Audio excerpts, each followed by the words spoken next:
Dans le cadre de la réalisation de la nouvelle route du littoral, la région a mandaté plusieurs sociétés pour évaluer l'impact du chantier sur les cétacés. Parmi elles, Nordecmed effectue quotidiennement 2 types de contrôles. Un contrôle visuel depuis un ULM et un contrôle acoustique sous-marin. Donc le but, c'est de s'assurer que les travaux qui ont lieu dans l'eau de la nouvelle route du littoral ne dérangent pas les mammifères marins. Puisqu'évidemment, ce sont des animaux qui se basent énormément sur l'acoustique pour vivre, tant pour chasser que pour communiquer, pour renforcer leur structure sociale. Donc il est très important que le bruit du chantier ne les dérange pas, sans quoi on pourrait observer soit un changement de comportement, soit carrément une disparition dans la zone des mammifères marins. Il y a 3 systèmes acoustiques qui marchent en temps réel, c'est-à-dire qui font de l'acquisition de mesures 24 heures sur 24 en permanence, et les données sont transmises toutes les secondes sur un serveur où elles peuvent être consultées en direct, ce qui permet, en cas de dépassement de bruit ou de détection de mammifères, d'être prévenu dans la seconde qui suit en fait. Ce qu'on constate au bout d'un an, c'est que le chantier n'a pas quasiment fait de dépassement de bruit, hein. C'est très près du bruit de fond. Ici, il y a beaucoup de bruit dans la mer, hein, du haut galet qui bouge, dû à la houle. Donc, on voit les dauphins. Moi qui vais en bateau sur la zone assez régulièrement, je n'ai pas remarqué de changement.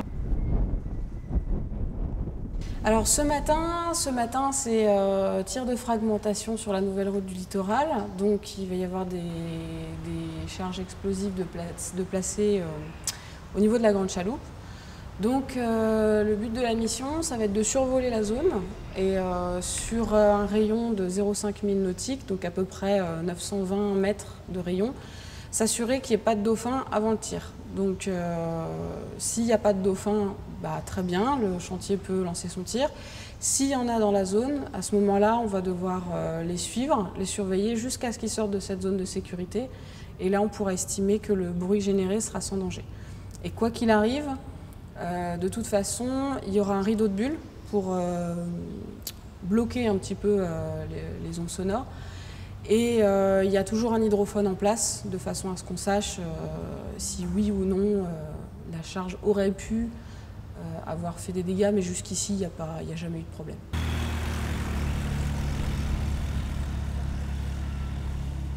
Ce vol ULM, s'il confirme la présence de mammifères ou si on en entend d'un point de vue acoustique, on recoupe les deux, hein, on attend qu'ils sortent de la zone, c'est-à-dire d'un demi-mille à partir de la zone du chantier.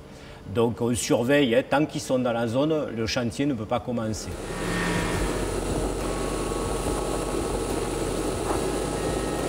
Donc là on a un groupe de dauphins, juste en dessous, dès qu'on est arrivé sur zone, ils étaient là. A priori, ils sont assez tranquilles, ils sont bien installés dans la zone. On a un groupe d'à peu près une douzaine de dauphins, il y a un bébé. Donc voilà, là maintenant on va essayer de les suivre et quand ils seront sortis de la zone des 0,5 milles nautiques, on va prévenir le chantier pour qu'ils puissent effectuer leur opération. Et en parallèle, on a eu aussi donc, à faire une photo du rideau de bulles qui est envoyé leur camelin qui s'occupe de donner le feu vert au chantier en fait. En tout cas, il y aura un énorme retour d'expérience sur ce chantier, donc, notamment dans les domaines du bruit sous-marin. On a réussi on a des empreintes sonores on va dire, de matériel utilisé qui n'existait pas avant. Nous, on a dû faire des hypothèses parce qu'on ne les connaissait pas. Aujourd'hui, comme on enregistre tout en permanence, on sait dire quel type d'appareil fait tel bruit sous l'eau.